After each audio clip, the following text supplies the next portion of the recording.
কর্পোরেশনের ব্যাপার থাকলে বলুন, না হলে বলবেন না। কণ্ঠ আমার রুদ্ধ আজিকে বাঁশি সঙ্গীত হারা। আমি অনলি কর্পোরেশন, পার্টির মুখপত্রই বলবে, আমরা কেন বলতে? রাজ্যে সংখ্যালঘু ভোট বড় বালাই।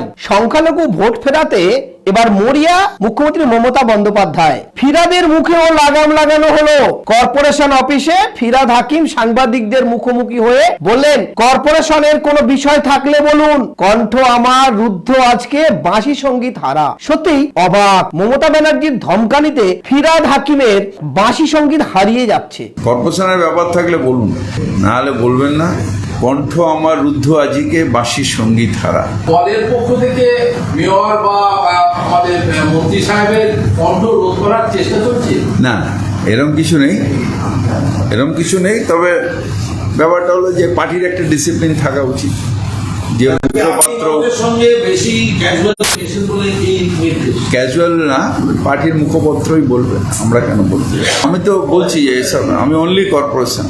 কয়েকদিন আগে এই ফিরাদ হাকিমের ফুরফুরা উন্নয়ন পর্ষদ থেকে সরিয়ে দেওয়া হয়েছে। পঞ্চায়েত নির্বাচনের আগে দলকে ঢেলে সাজালেন মমতা বন্দ্যোপাধ্যায়। পুরানো নেতাকর্মীদের উপরে কারুর উপরে আস্থা রাখলেন, আবার কারুর উপরে আস্থা রাখতে পারলেন না মমতা। সংখ্যালঘুদের দায়িত্ব থেকে সরিয়ে দেওয়া হলো হাজী নুরুল ইসলামকে, দায়িত্বে দেওয়া হলো ইটাহারের বিধায়ক মোশাররফ হোসেনকে। মুর্শিদাবাদ ও মালদা জেলার দায়িত্বে সিদ্দিকুল্লাহ চৌধুরী। মোট কথা হলো সংখ্যালঘু ভোট ফেরাতে মরিয়া মমতা বন্দ্যোপাধ্যায়। কালীঘাটে দলের একাধিক শীর্ষ নেতা সাংগঠনিক নেতৃত্বের সঙ্গে বৈঠকের দায়িত্বে রদবদল আনলেন মমতা বন্দ্যোপাধ্যায়। সেই সূত্রে নদিয়া জেলার দায়িত্ব দেওয়া হলো অরূপ বিশ্বাসকে, আর বাঁকুড়া জেলার দায়িত্বে দেওয়া হলো মলয় ঘটককে। মালদা ও মুর্শিদাবাদ দেখবেন সিদ্দিকুল্লাহ চৌধুরী, মোশাররফ হোসেন। এদিকে সাগরদিঘির ধাক্কা খাওয়ার পর ও নওশাদের 42 দিন জেলে কাটানোর পর সংখ্যালঘু ভোট একেবারেই বিগড়ে গেছে বলা যেতে পারে। তাই হাল ফেরাতে তৃণমূলের সংখ্যালঘু সেলের দায়িত্ব দেওয়া হলো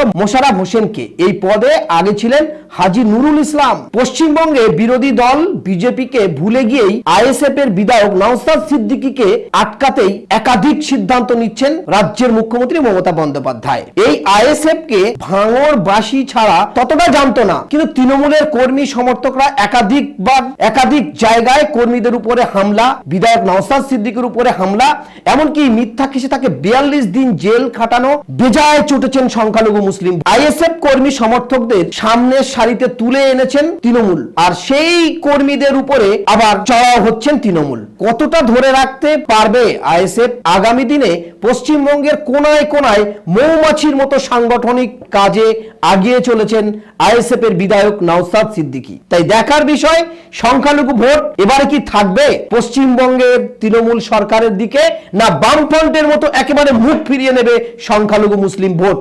কোন দিকে যাবে সংখ্যালঘু মুসলিম ভোট? আর মাত্র কয়েক মাস পরেই সেটা দেখা যাবে পঞ্চায়েত নির্বাচনে।